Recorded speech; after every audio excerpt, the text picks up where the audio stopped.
Apa kabar, Bah? Alhamdulillah. Ini Baru kumpul lagi nih kita. iya, Mohon maaf lahir batin ya. Iya, Minal aidin wal minal faidin. aidin. Taqabbal minna wa minkum taqabbal ya karim. Amin. kita kembali ke Joglo Nusantara. Iya. Merajut keberagaman. Jadi iya, saya mau Bapak itu siapa? konsultasi Mbak Sarwono Pusatmaja. Oh, Pak Sarwono. Almarhum meninggal tanggal berapa? Tanggal 26 Mei. 26 Mei. Oh, sekarang udah tanggal berapa nih? Tanggal 9 Iya, ya. karena pada waktu setahun yang lalu ada acara Terakhir dengan komunitas terakhir di dengan sini. komunitas di Joglo Nusantara. Itu Bapak sangat banyak berkesan lah ini teman-teman, khususnya untuk para pemerhati lingkungan hidup, karena memang Bapak tuh Penggiat. penggiat gitu Penggiat, kan. Makanya dia Kalau bilang pemerhati itu kurang perhatian. Merhati. jadi ya. dia suka nasihatin ke Simpati saya. belum empati. Itu Pak Deheri, kalau ada apa-apa itu laboratoriumnya tentang lingkungan hidup Pak Deheri. Iya. Dia tahu teknis. Dia walaupun bukan tukang insinyur, Mm. tapi dia selalu PSK dia. Korban, pelaku dan ada sih tadi tuh. pelaku korban. Pelaku saksi dan korban. Pelaku sih korban. Kadang-kadang PKS. Pelaku. Pelaku korban dan saksi gitu. Dan- Tergantung mana yang dulu. Iya. Iya. Justru itu makanya saya kita coba kumpul, saya ajak teman-teman nih yang para di Sarwono Center, ada Om Heki Oh Kurniawan, iya, itu pas pendiri Sarwono Center. Yuk kita merapat ke Iya. Pak Deheri. Mm. Nah, karena waktu itu yang pakarnya tentang lingkungan hidup. Nah, Pak Deheri, makanya kita minta juga Bang Ibnu yang seniman Nusantara ini kumpul gitu lah. Iya. Ya mau silakan Bang Ibnu. Iya. Dulu kan waktu almarhum 40 hari itu banyak hal-hal yang berkesan ya buat saya ya. Yang terutama dari Bang Riki ini. Beliau mempresentasikan tentang carbon trading sama udang apa tuh, Bang? Udang Paname. Udang Paname yang nanti dibalut dalam satu program yang namanya Sarwono Center. Nah, selama 1 tahun ini ya kayaknya belum ada nih kedengeran lagi gitu. Yang artinya nih pas banget nih kita di bulan Mei ini masih awal lagi dan almarhum tanggal 26 meninggal. Tepat momentumnya bahwa kita nih bisa nih menyelenggarakan haul pertamanya almarhum Pak Sarwono. Yang mana nanti kita balut program-program ataupun memang kita bikin launching secara formal, secara legal bahwa Sarwono Center nih gongnya di sini gitu. Nah, ide saya menurut teman-teman semua kayak gimana nih gitu. Ya setuju sih, Ya. Mas Ibnu ya, kita kan hampir 1 tahun ini sebetulnya bukan diam aja. Ya. Tapi kita bergerak secara operasi senyap ya, Pak ya, apa namanya itu sebutannya ya. Iya. Jadi kita bergerak ke jaringan yang memang sudah pernah dibentuk juga oleh Pak Sarwono, di mana kita semua bertemu di sini, kita bertukar pikiran, dan banyak ide-idenya Pak Sarwono itu yang sayang sekali kalau tidak kita teruskan. Saya sebut ini sebagai legacy dari Pak Sarwono, ya, yang bisa mungkin diteruskan oleh generasi-generasi penerus gitu. Nah, terutama di sini nih yang tadi disebutkan oleh Abah ya, bahwa ini sekolahannya ya kalau menurut Bapak ya. Orang-orang yang penggiat lingkungan kalau belum kesini nih belum sah nih. Sertifikatnya di sini ngambilnya. Belum afdol. Belum sah lah, belum bisa dibilang penggiat beneran. Karena penggiat pentolannya ini ada di sini nih. Nah, lagi kan? Ada istilah PSK. Iya.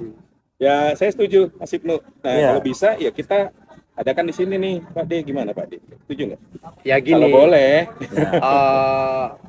Hal yang paling prinsip itu bukan persoalan haul atau di sini tempatnya gitu, tapi bagaimana kemudian kita sebagai anak ideologis loh ya, gitu Pak Sarwono, yang kita sama-sama tahu beliau begitu tulus berbicara tentang kebangsaan, kemudian dedikasi tentang lingkungan, terus kemudian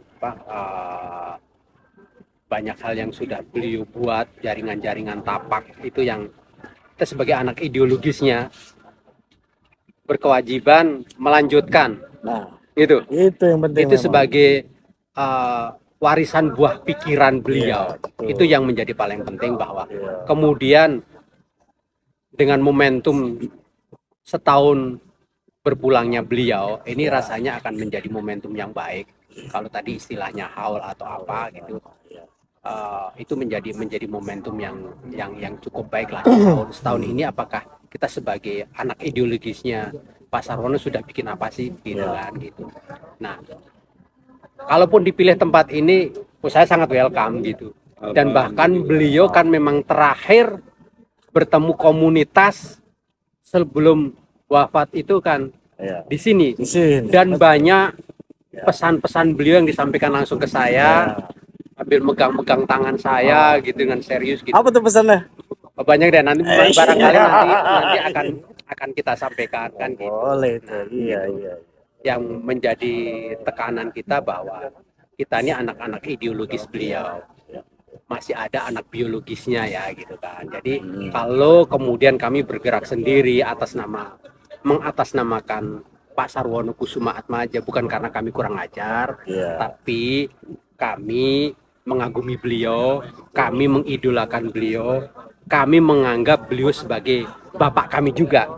Jadi bukan karena kami kurang ajar, barangkali kita kelewatan permisi ya gitu. Non sewu bagi anak biologisnya, kalau kami ini kemudian tiba-tiba ya kita memang bukan nasab ya, nasab dalam konteks secara darah ya, tapi secara DNA pemikiran gitu. Insya Allah kami menjadi bagian dari kepanjangan yang akan kita lanjutkan dari pikiran-pikiran buah pikiran dan tindakan Pak Sarwono yang kami idolakan. Gitu ya. Kira-kira begitu. Memang dari beberapa basis komunitas sedang menanti-nanti nih gerakan apa nih gitu kan. Lagi pas banget ini momentum beliau. Memang engkong luar biasa nih. Kalau orang tua kalau ngomong itu dari pondasi dulu, dari tanah dulu. Iya.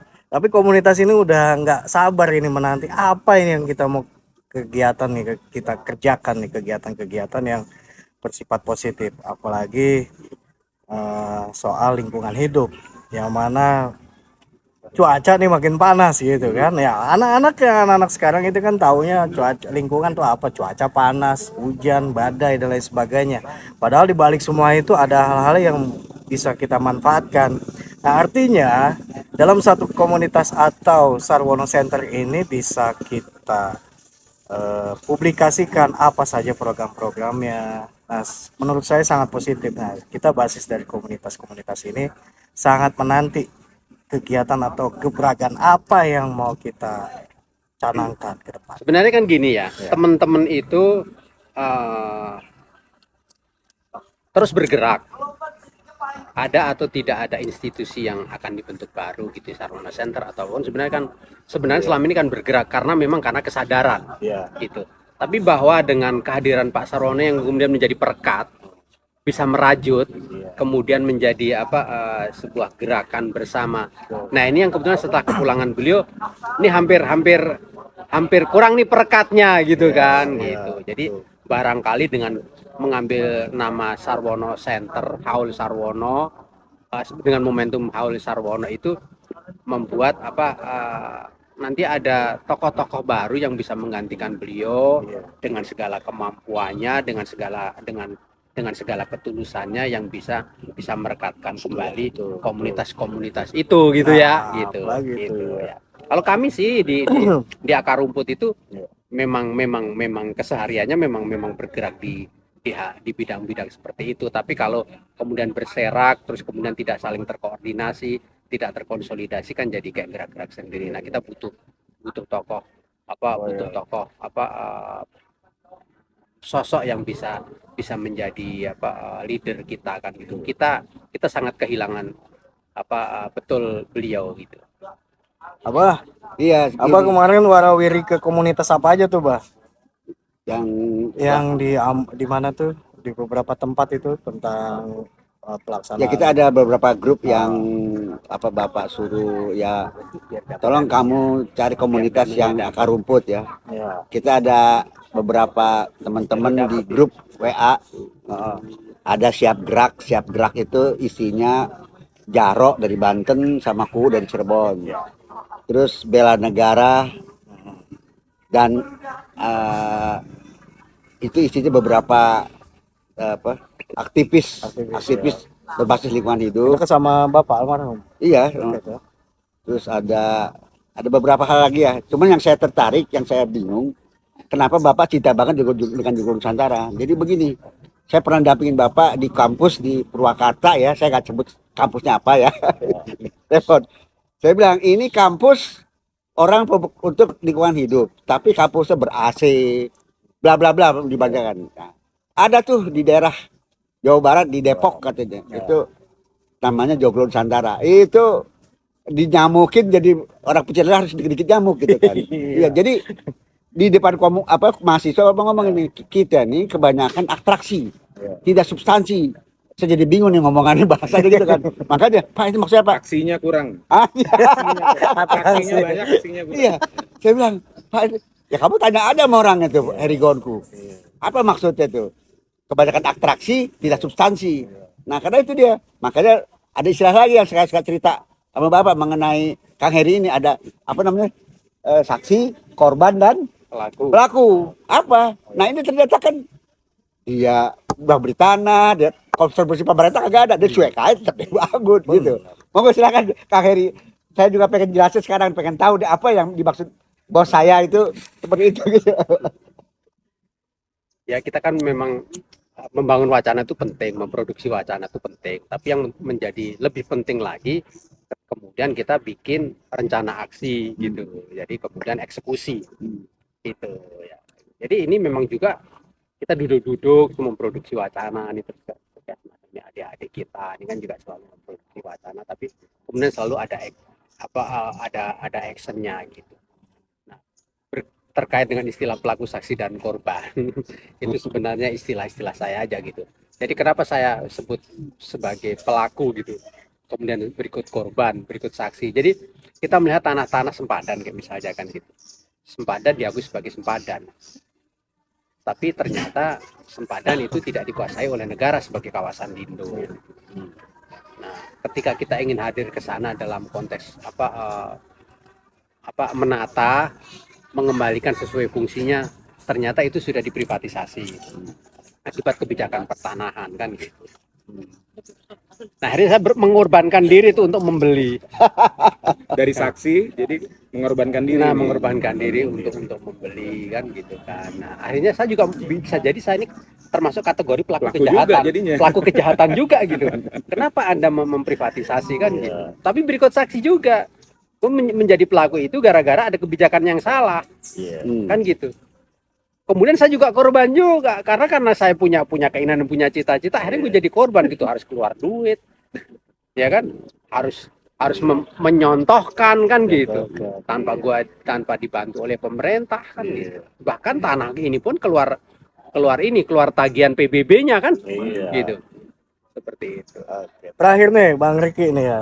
Yang tadi sempat saya singgung-singgung bahwa ini ada dan tiada.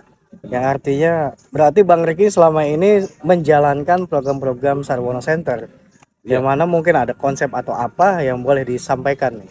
Ya, jadi ini menyambung Abah juga tadi ya. Jadi saya tuh pernah diajak ke Cirebon.